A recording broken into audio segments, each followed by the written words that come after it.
परीक्षा नहीं हुई, लेकिन आज नहीं तो कल होगी। ये कोरोना महामारी आज नहीं तो कल जरूर खत्म होगी। स्कूल कॉलेजेस कभी ना खुलें, ऐसा नहीं होगा। अभ्यास करते रहोगे तो कोई पछतावा नहीं होगा। कोरोना महामारी के चलते इस समय स्कूल और कॉलेजेस बंद पड़े हैं, जिसके चलते विद्यार्थियों में पढ़ाई के प्रति लापरवाही देखी जा रही है।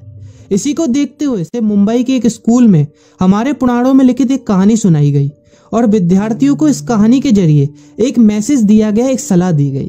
कहानी ये थी कि एक बार भगवान इंद्र किसानों से नाराज हो गए और उन्होंने घोषणा कर दी कि 12 साल तक बारिश नहीं होगी, आप फसलों को नहीं उगा पाएंगे। भगवान इंद्र से किसानों ने विनम्रता पूर्वक विनती की। किसानों की विनती को देखते हुए इंद्र ने बड़ी चालाकी से बारिश न होने का सारा श्रेय भगवान शिव के ऊपर डाल दिया और कहा कि बारिश तभी संभव है जब भगवान शिव अपना डमरू बजाएंगे।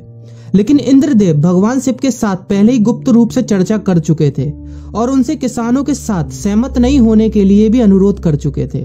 जब किसान भगवान शिव के पास बारिश के लिए विनती करने के लिए गए तो उन्होंने भी कह दिया कि बारिश तभी होगी जब मैं 12 साल बाद अपना डमरू बजाऊंगा।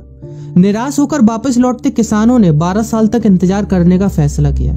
लेकिन उनमें से एक किसान वापस लौटकर नियमित रूप से अपना काम कर रहा था, खेती कर रहा था, यहाँ तक कि बीज भी बो रहा था। अन्य किसानों ने यह देखकर उस किसान का मजाक उड़ाना चालू कर दिया। कुछ किसानों ने उससे पूछा भी कि आप अपना समय और ऊर्जा क्यों बर्बाद कर रहे हैं, जबकि आप जानते हैं कि 12 साल तक बारिश नहीं होने वाली। उस किसान ने जवाब दिया कि मुझे पता है कि बारिश के बिना मेरी फसल नहीं आएगी, लेकिन मैं ये सब केवल अभ्यास के रूप में कर रहा हूँ। 12 साल बाद मैं फसलों को उगाने और खेतों में काम करने की प्रतिक्रिया को भूल जाऊंगा। शरीर की काम करने की आदत छूट जाएगी और शरीर आलस का शिकार हो जाएगा। इसलिए मैं अभ्यास करता रहता हूँ कि जब 12 साल बाद बारिश होगी तो मुझे काम करने में मुश्किल नहीं होगी। जब इस किसान की ये बात पार्वती जी को पता चली तो उन्होंने भी चिंतित होकर शिव जी से कहा, आप भी 12 साल बाद डमरू बजाना भूल सकते हैं। यह सुनकर भगवान शिव भी चिंतित हो गए, इसलिए कहीं वो डमरू बजाना भूल तो नहीं गए, इसकी जांच करने की सोची और अपना डमरू उठाकर बजाने की कोशिश करने लगे।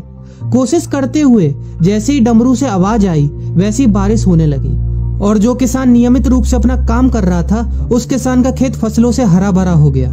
लेकिन बाकी सभी बारिश का इंतजार करते किसानों को पछतावा हुआ, क्योंकि उन्होंने अभ्यास करना भी छोड़ दिया था। इसी तरह 2 सप्ताह बाद, 2 महीने बाद या 2 साल बाद लॉकडाउन समाप्त हो जाएगा।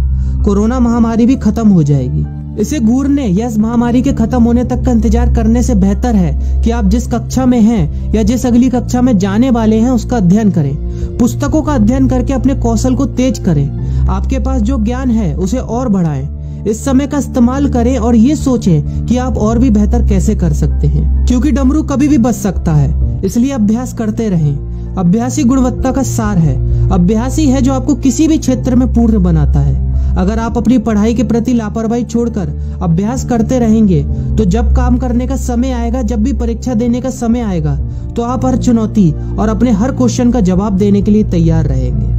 अपना ध्यान रखें और अपनों का ख्याल रखें, क्योंकि कोरोना भी गया नहीं है। घर पर ही रहने की कोशिश करें ताकि आप भी और अन्य भी सुरक्षित रहें और नियमित रूप से अभ्यास करते रहें, क्योंकि डमरू कभी भी बच सकता है। वीडियो अच्छी लगी हो तो वीडियो को लाइक और अपने फ्रेंड्स के साथ शेयर करना मत भूलिएगा। और अगर आप एक पेरेंट हैं तो आप भी अपने बच्चों के साथ इस वीडियो को शेयर करना मत भूलिएगा।